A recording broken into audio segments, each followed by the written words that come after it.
Hello everyone, I am Deepak Nial and I welcome you to the series of C++ tutorials. If you haven't watched my previous tutorials, I suggest you to go back and please watch them first because I have discussed the concept of classes and functions there. So now let's see. We have four files here and now we are going to implement classes and functions now.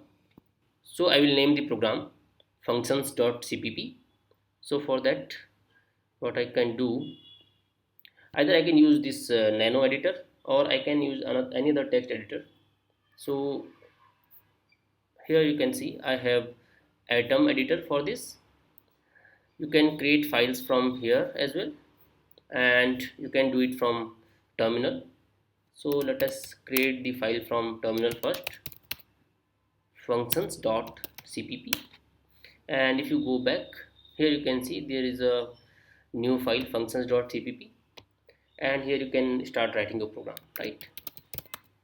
I'm showing you this because here it will be easier for you and me as well.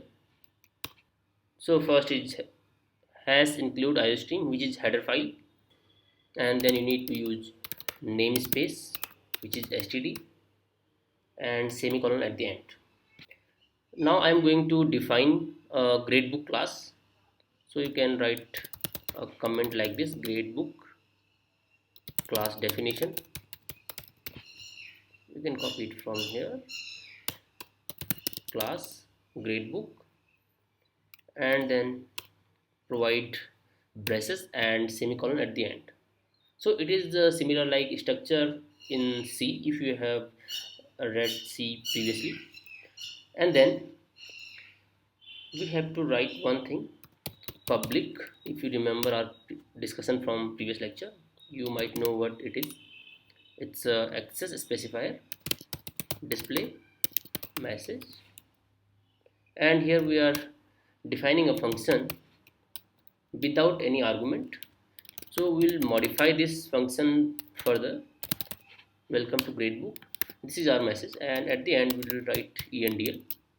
So we have defined a class here. Now I'm going to write main function, which is driver program here. So first you have to take the name of class here and then object.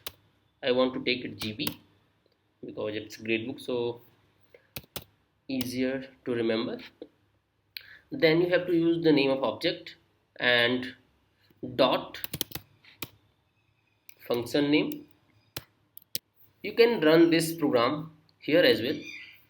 Here is, if you see, there is a terminal g++ function.cpp, and we are compiling it.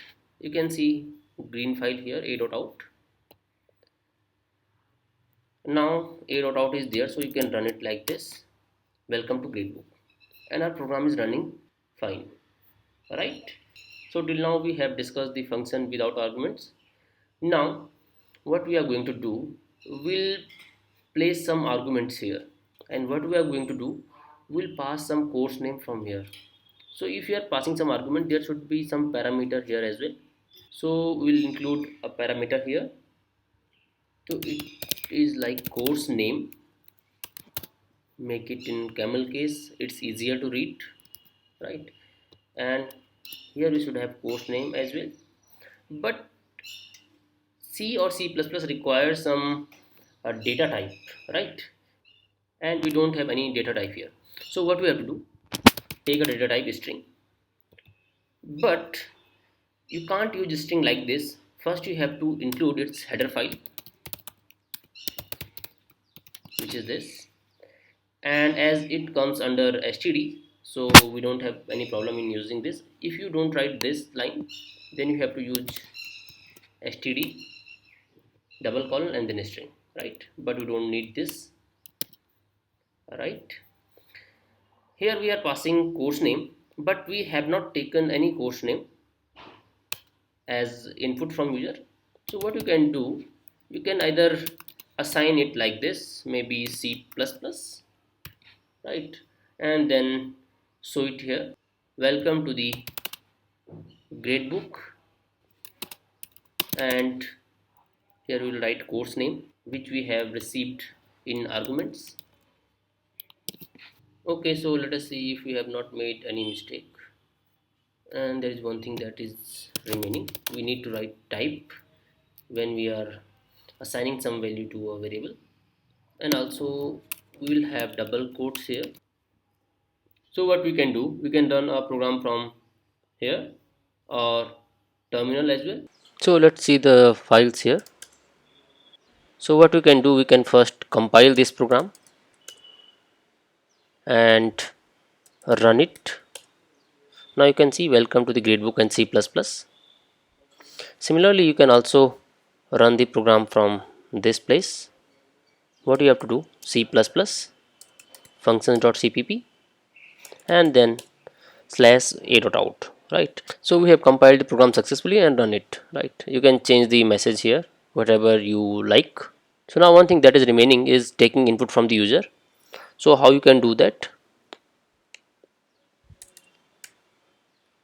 declare a variable here and then use cin to take input from the user, but we should also pass a message to the user.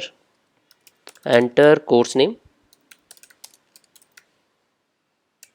right, so that user can see the message and enter the input accordingly. Now we'll compile the program again and run it again. Now it is asking for course name. You can enter C++ and there seems no problem, right? Now again I don't need to compile it because I have not made any changes, but I will run it again and I will change the course name to C++ programming. And here is the output, welcome to the gradebook and C++. So what do you think what has happened here? You have entered C++ programming, but output is welcome to the gradebook and C++. Programming is not there, right?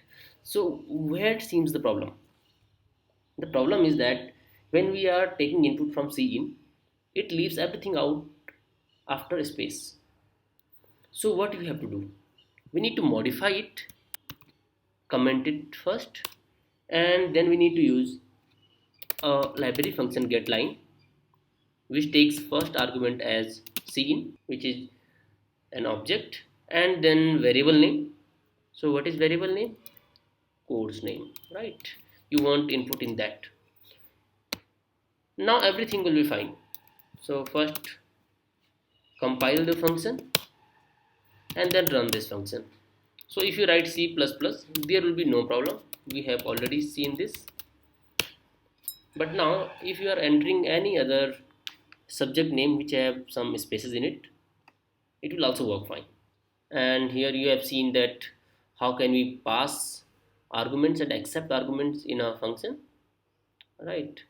So in future we will cover more details, and if you like this tutorial, please like it, share it with your friends, and if you have any doubt, please post in the comments or you can write me a mail. I will surely respond back. Thank you so much.